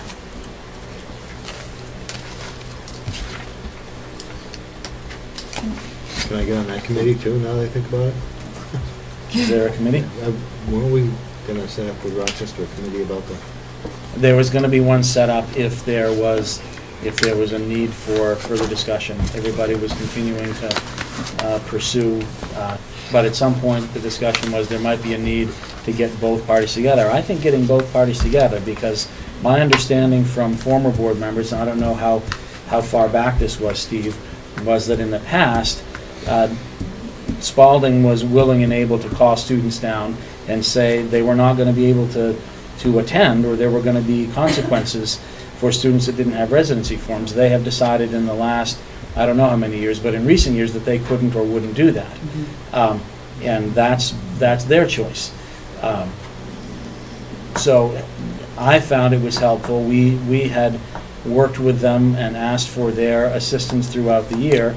It was early spring when we finally actually got a meeting and found some things that they could do to help support us so that we could support them. But I think we need to have some teamwork and working together with them is probably the way to solve this problem, because it's not just a Wakefield problem, it's a problem for them as well. And I would guess that the solution probably comes from all parties working together. So if we could ask for the public's assistance in this, we just received a report from Spaulding on Monday night that they're saying that Wakefield is in arrears in excess of $500,000. So it may sound like a trivial thing about a residency form, and you may have lived here, for 30 years, but it does make a difference, and it all really boils down to all of our tax dollars. So if anybody out there could help in getting your residency forms in, we would greatly appreciate it. Thank you. Committee reports? Anybody else thinking? I just have to say that Andrew and I are meeting with Cafe Services, hopefully early this week with Jerry, and this week or next week? This week. Not This coming week. Next week. Next week. Next week. Monday. Next Monday. Next is Monday. This week? Sorry. Oh, speaking of, When do we?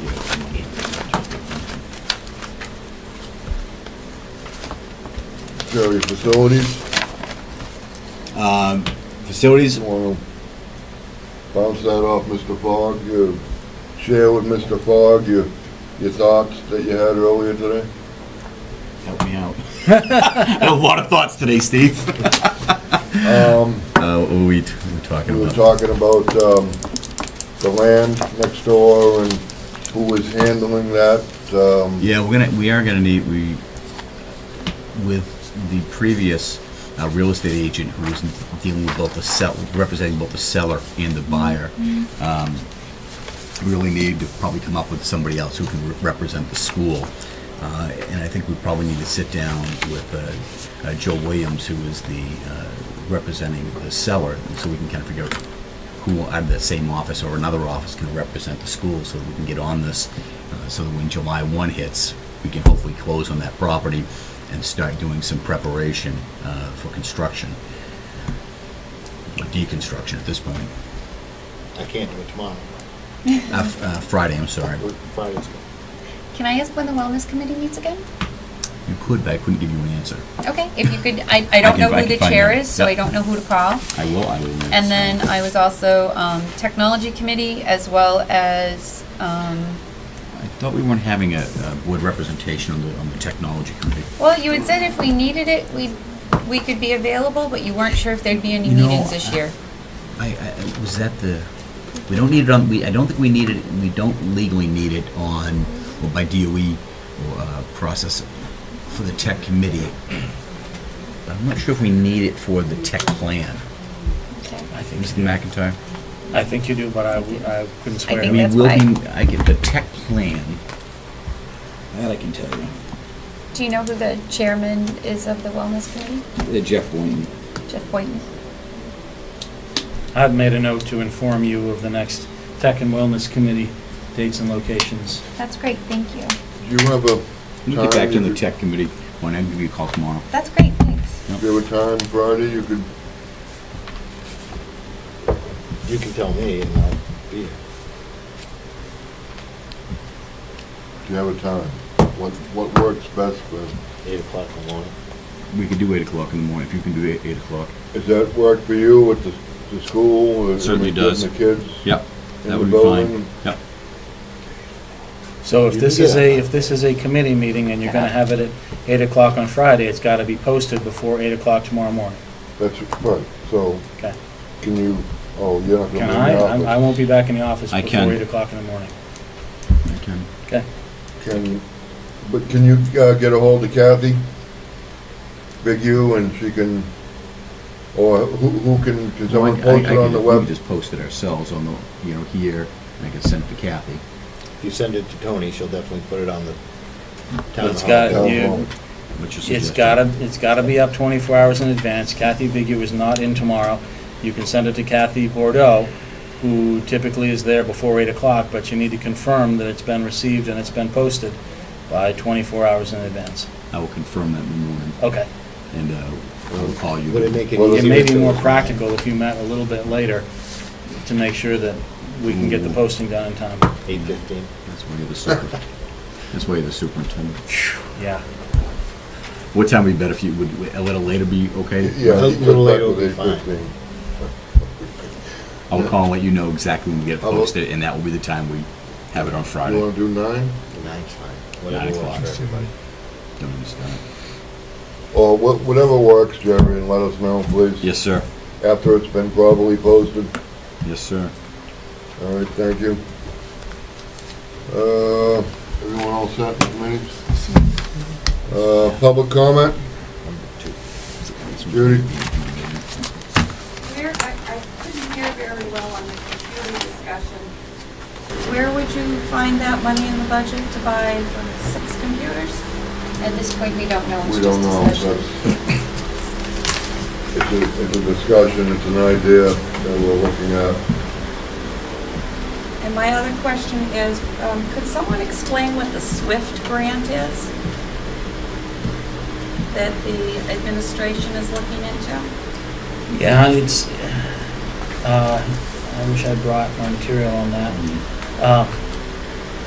It's a grant that would be district-wide, dealing with improving instructional practices. It's a grant that's been developed by, it's being led by a consortium of prominent universities that do work on student behavior. University of Kansas, University of Oregon, University of New Hampshire is also involved. It's been put together by the Office of Special Education and Rehabilitative Services, which is an office of the U.S. Department of Education. At this point, we don't know whether or not New Hampshire is going to participate. And if New Hampshire participates, then there will be the possibility for districts to participate. So this meeting was an opportunity for school districts to attend and talk to the people who will decide whether or not New Hampshire will even have the opportunity to participate.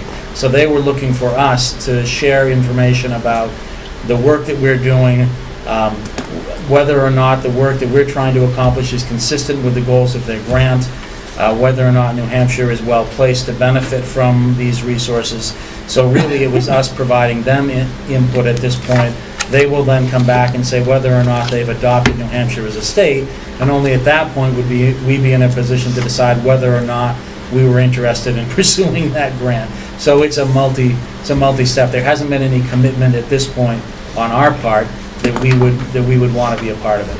Does it tie into like the Common Core standards at all? Or? Yes, absolutely. Yeah. Yeah. And now I can make a note and try to bring a handout on SWIFT for the next meeting for the board and the public. What does SWIFT stand for? I assume it's a. Yeah, Jerry can find it on his iPad. I can't drag it out of my gray matter at this point. SWIFT on that. Anybody else? Go ahead. Yeah, I have a comment about the residency. I received a letter in the early fall because my daughters didn't have hers in it, whatever, and it said, whatever it said. And I did think it said somewhere that she wouldn't be able to attend school, or it may have said play soccer, which scared her to death, you know. So we got that right down to the SAU. But that was after I came here first to hand it over to Deb Wilson, which used to be the practice that we could bring it here. And I'm just wondering, was there a better, I know you guys are new, but did that work better, having parents send it in to the Paul School and have you account for it? I know, like I said, I know you two are new. Yeah. But that was a change. She's only a sophomore this year. When she was a freshman, I brought it here. That would make more sense to me. And I brought it here at the same time I brought in my sons. You know what I'm saying? And that's she Deb's just, perception. There's the high school, Yep. Is that it worked better when all the forms came right here to the building. Because I didn't realize it didn't have hers in it, you know, or how it where it got misplaced. But so we did bring it down there, but I'm wondering if you transferred it back to all here. And that's part of our discussion. If maybe that would. I can't imagine any reason why they couldn't be accepted here. Doesn't make any sense to make you drive out of your way. That's And I'm the first to say I know personal mail's opinion, supposed but to be easy. I have no idea why that changed. Till I forget it. I didn't know it had changed. My only other comment to the board is, you know, I wish you all luck. But I hope this isn't going to turn into another board who cuts people off. Well, I'm not getting involved in specifics, but just meaning, or maybe you need to, there has to be some type of a clarification so we know how much time we do have to speak on certain subjects or whatever. Just over the years coming, it's hard to think you have something to say and to be shut down, or because you're sitting with certain people that you make an assumption and shut them down, you know, us. So maybe that's something you guys need to figure out. I don't know if there's a law, a rule, or, you know, something you have to pass that, just so it's clear for everyone of, you know, what they're allowed for time, what they can bring up. Generally, it's like 3 minutes. You know, the situation that was brought up before, that was already brought up to the SAU, so that was already known. Right. And it's already been determined it's not board business, so we're not gonna. No, I didn't even mean that, that's what I was saying, but Okay, say all if right, I came in to discuss teachers or playground ethics or whatever, but there were 10 of us here, do each 10 of us get 3 minutes then, or, you know what I'm saying? Well, I don't like to be represented by other people. I don't like to have somebody else say, well, Well, we try to be fair to everyone, but I mean, if each person wanted to take 3 minutes about the same subject, right. You know, there's a half hour. Right. You have to be reasonable about it also, so, you know, if there's gonna be that many people that wanna talk about a particular subject, maybe we're gonna have to narrow it down, you know.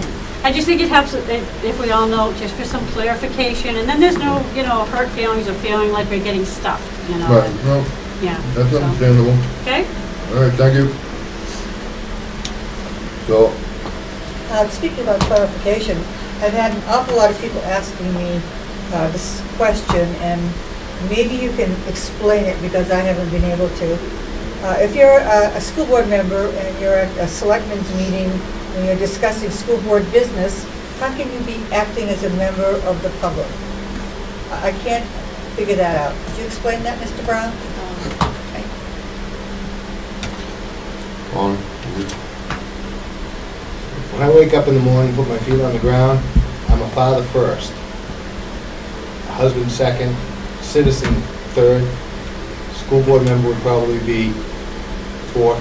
And are you discussing school board business at home? No, not at all. Okay, so that doesn't answer the question. just like everyone else does. Just like when you went out in town when you were chair on your power trip. You were always the school board chair. When I'm at a selectmen's meeting, I'm there as an individual. The whole board is not sitting there. And I have the right to express my opinion. Just because my opinion disagrees with your opinion doesn't preclude me from speaking my piece. And I will go to selectmen's meetings, and as far as that, I was just asking a question. So, which I have a right to ask the selectmen. It was an actual discussion. So, yes, I have the right to go to a selectmen's meeting and ask Discuss questions. board business? It wasn't board, it wasn't board business. I asked, which, thanks for bringing this up. There was prior to the school board and the town were getting together to see if, as a transportation committee, and whether the school and the town wanted to join. And well, that was before the town decided whether they were going to buy or hire a mechanic or not. So they have now the question is whether the school board and the town would like to move forward with that any further or not. And that's all. I was at a selectmen's meeting. The selectmen opened it up for discussion. With a new selectman on the board, I was trying to get a feeling for what their position was on this particular subject, whether they were interested in moving forward or not. And I didn't get that feeling. So it will be, at some point, we will have to decide as a board whether we want to, pursue that any longer, or we're just going to keep the way we are with the Prizios, or what. But that's what I asked the selectmen, what their feeling was as to moving forward with that. So, and what's the issue to that? Well, because now I'm representing the board wherever I go, and that's not the case. Right, I think we learned that last night. But Yeah. I mean, I I'm learned that last night. I'll refer to policy DH. It clearly states you're acting as an individual. Absolutely. And this is the same policy that the same people who are asking the questions. I mean, when you're out, when the meeting ends, you're an individual. Period. Isn't it interesting? Are you acting as an individual now, or school board member, Mr. Brown? Relaying that information, is that as a private citizen, or is that a school board member?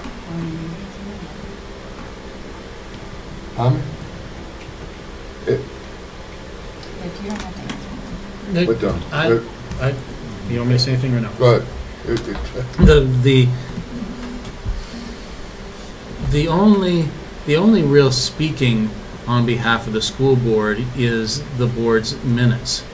The board's minutes reflect official actions taken by the board. So my interpretation was that Mr. Brown, at this point, was expressing his opinion. There wasn't a vote of the board on the matter.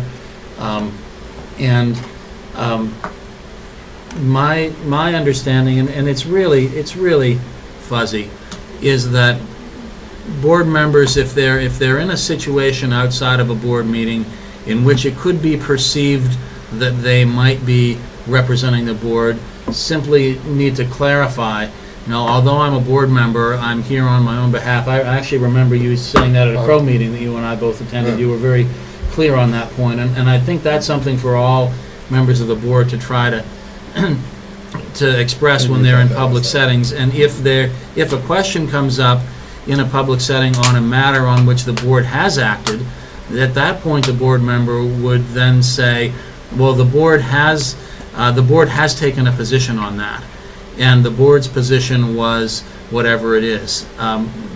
But it gets difficult. It does get difficult. Judy? So that means when you adjourn the meeting, from the moment you adjourn that meeting, anything said after that is not as a board member, but as an individual. So from the time you close the meeting till you walk out this hall and get in your cars, any conversation at that point is as an individual, right? And unless it's addressing something that's clearly a school matter. The RSA would prohibit an individual board member from commenting on matters that need to be addressed by the board, particularly if there was a quorum of the board, so that board business is being discussed with a quorum of the board. It's absolutely, I think, my interpretation is that you're right, that walking out the door, if you're talking about anything that's not board business, it's not with the board, but you cannot, outside of a meeting, talk about a board matter with a majority of the board. That would be violating the intent of the right to know law, is my understanding. Judy, to answer your question, school-wide integrated framework for transformation. Oh, There you go. school-wide? Oh, wow, what is that, school? I don't have anything. Integrated. Integrated in framework for transformation, and you can go to swiftschools.org. Thank you. Certainly. The damage to the vehicle, was that a private vehicle or was that one of our buses? It was a school vehicle. School vehicle? I'm sorry, you took my train of thought somewhere else, but I just wondered if that applied to all board members. What applies, About talking outside of non-public session. Why wouldn't it? Yeah. Because it just doesn't seem as it applies to everybody. That's all. Well, the key question is whether board business is being addressed to a quorum of the board. Individuals can have individual communications unless it's on topics that are prohibited because of confidentiality agreements or some other reason why the information is closed. But individual conversations that don't involve a quorum, even if they are about board business, you can't make promises. You can't say, hey, Steve, how are you going to vote on committee assignments? Because I want Bonnie to be on this committee, and we need to stick together on this. That's circumventing the law. You can't have a conversation about board business with Steve and then have the conversation with Bob with the intent of talking to a majority of the board. I was just wondering if the rest of the board was clear on it, that's all. Well, part of our lessons last night. Last night was the new board member training by New Hampshire School Board Association, and I don't know if your entire board was there. I know you were all signed up. Did everybody make it, or? No, sir. Not everybody made it, but some made it. Was that posted? No, it was not. It was a not Wakefield School Board Association, meeting doing. New Hampshire School There Board. was Was that a no. forum present? Yeah, but not conducting business. They were getting training. We weren't conducting Wakefield school business. We were learning how to do it properly. I think that's good. It's about time. Can't argue with that.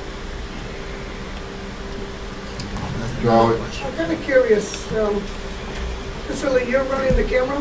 No, for No, I'm not. Oh, you're not? No. 'Cause I just didn't see it. No, aiming. I'm not running it at all. It's shut down. I'm not running it. Why is it shut down? Is nobody running it for us as the Right. town selectmen? I'd like to Nobody's know. running it for you. Excuse me? Nobody's running it for you. Actually, it's a 501c3, so I don't think. But we're the still selectmen in really- charge of it, by all means. You're in charge of it. Well, we're in charge of the final decision, yes. Okay. Yeah, I'm not running it for. I'm just kind of curious because it's not aiming that direction. I'm just Because I'm curious not why running it. that's not on I'm camera. not running it. Okay, Okay, thank you. you're welcome. We have a motion to adjourn? Make a motion to go into non-public. We don't have anything. Oh, we don't? No. A couple of Motion minutes. to adjourn? And a couple of non-public minutes. Okay, we can approve some non-public minutes. That may be. Yep. I don't have anything Well, other than that. If they can be done in public, it's perfectly all right to do them in public. Okay, so we're not doing some minutes, okay? Yeah. They're the March 20th non-public minutes and the April 3rd public minutes have not been, no, that's a second copy. April 17th, I have non-public as well. Okay, April 17 public and non-public were both approved. Oh, okay, all right. But she's got others, Then we right? have the March 20 public that were approved. The March 20 non-public have not been approved, nor have the April 3rd public, I guess. Kathy sent them to me, I don't really remember. Well, let's approve them again, and make it official. I don't. Have they been amended? Is that why? 316. I don't have copies of those in my file. Would it be easier if we just add them to the next meeting package, so we have an opportunity to look at them? Yep, can we just table them until next meeting? Sure. Jay, could you add those to the next meeting? Do you have the dates? No. Check, so March- first I need to check on whether they've been approved yet. Wait, that's March 20 non-public and April 3rd public.